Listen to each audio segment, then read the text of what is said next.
Hi Ed, rather than sending you a list of nTop videos, I thought I'd just jump on here and really quickly create a video for you to go over some of the topics that we talked about in my email the other day.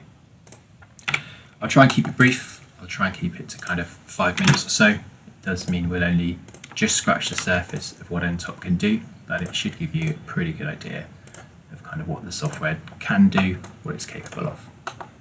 So to start with, I'm going to run a topology optimization on this bracket here. I'm just kind of setting it up in the background now. I'm just going to apply a load face here. I've applied some restraint faces over here, and it's just asking me for a CAD body to apply it to. We've got some load forces set up already, a material and some parameters for our optimization. We can change those if we want to, but for now I'm just going to let the software do its thing in the background while we have a look at some texturing that we can add to parts. So this wave texture is a really powerful texture if we want to add kind of grip or just spice up the look of the part. So I've applied the face that I want to add the texture to, and I'm just going to add some edges here which are going to act as a boundary to make sure that the pattern doesn't go across the whole part, it's just applied to this specific face.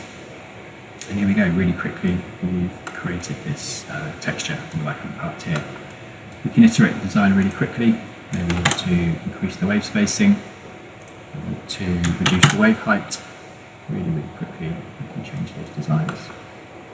At the moment the texture has kind of gone into these holes a little bit, but we can just add these holes to the list of edges, and it's going to now give us a nice transition from smooth to textured.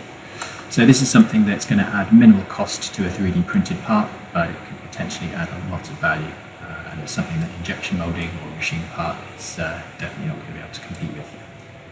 So while we've been doing that, the static analysis has run. Here's our topology optimized part, the original version here, and the topology optimized part. You can see displacement, strain, stress and reaction forces, and there are quite a few other options within the topology optimization. So we can set an overhang restraint, for example, so all of these overhanging faces would have their own self-supporting structure added to them as part of the topology optimization. So from here we can save this optimized part as an STL and go to print. Maybe we want to use this as kind of the core and use the original bracket as a shell. Yeah, lots and lots of different options. So I'm going to look at one more texturing part. I'm going to take this same CAD body, drop it into this block here, and it's going to really quickly create a leather texture on the face. So this isn't just a projection of what the leather texture could look like. This nTopology has actually cut away the sections to create this leather texture. You can really quickly change the frequency, change the surface roughness, and this part is now ready to mesh and go to print. So again, this is something that's going to add minimal cost to a 3D printed part, but could add quite significant value.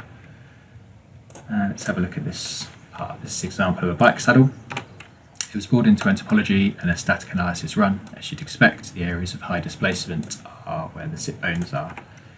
And we can use that data to run our lattice.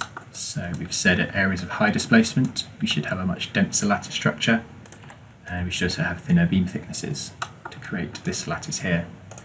And we can boolean this back together with areas we want to keep to create a perfectly optimized and lightweighted bike saddle. And this technology is actually being used in the wild. So this company are 3D printing customer specific bike saddles. You send the details of kind of where your sit bones are and your position on the bike, and they use MGF technology to print a bespoke bike saddle. Let's look at another example of some latticing. So this brake pedal, we turned this inside section into a lattice. We've got loads of control over the lattice type that we can use.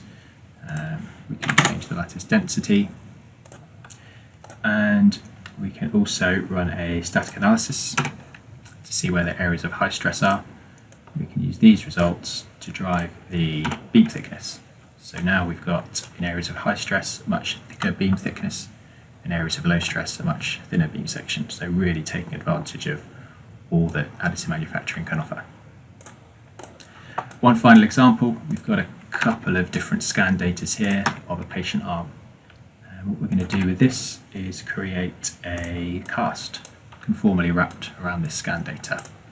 Now the beauty of nTopology and the workflows means that we can remove that scan data, drag and drop the next scan data in.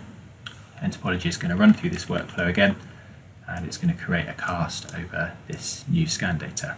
So it could be something completely different, the next patient's scan data. This is great for prosthetics and orthotics and patient-specific devices in the medical sector.